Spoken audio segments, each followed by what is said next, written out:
പൊണ്ണത്തടി കുറയുന്നില്ലെങ്കിൽ കാരണം ഇതാണ്. അനാരോഗ്യകരമായ ജീവിതശൈലിയും ശരിയായ ഭക്ഷണക്രമത്തിൻ്റെ അഭാവവുമാണ് ഇപ്പോൾ ആളുകളിൽ പൊണ്ണത്തടി വർദ്ധിക്കുന്നതിന് പ്രധാന കാരണം. ശരീരഭാരം കുറയ്ക്കാൻ ശ്രമിക്കുന്നവരിൽ പലരും ഭക്ഷണം കുറച്ചിട്ടും ഭാരം കുറയുന്നില്ലെന്ന് പരാതി ഉയർത്താറുണ്ട്.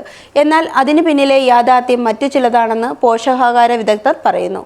ശരീരഭാരം കുറയ്ക്കാൻ ഏറ്റവും പ്രധാനപ്പെട്ട തത്വം കഴിക്കുന്നതിലേറെ കലോറി കത്തിക്കുക എന്നതാണ്. അതായത് ഭക്ഷണത്തിലൂടെ ലഭിക്കുന്നതിനേക്കാൾ കൂടുതലായി ശരീരത്തിൽ നിന്ന് ഊർജം ചെലവാകുമ്പോഴാണ് കൊഴുപ്പ് കുറയുന്നത്.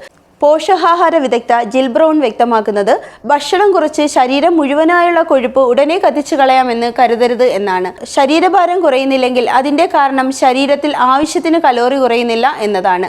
ആവശ്യത്തെക്കാൾ കൂടുതലായി കലോറി കുറയ്ക്കുന്നത് ആരോഗ്യത്തിന് ദോഷം ചെയ്യും എന്നുമാണ് അവർ പറയുന്നത്. കൂടാതെ വളരെ കുറച്ച് ഭക്ഷണം കഴിക്കുമ്പോൾ ശരീരത്തിൻ്റെ മെറ്റബോളിസം മന്ദഗതിയിലാവും. ശരീരം കുറച്ച് ഊർജ്ജം ഉപയോഗിക്കുന്ന രീതിയിലേക്ക് മാറുകയും ചെയ്യും. ഭാരം കുറയ്ക്കാനായി കലോറി കുറയ്ക്കുക. 300-400 കലോറി കുറച്ചു കഴിക്കുക എന്നതാണ് വിദഗ്ധരുടെ നിർദ്ദേശം. അതിനോടൊപ്പം ശരിയായ വിശ്രമം, വ്യായാമം എന്നിവയും അത്യാവശ്യമാണ്.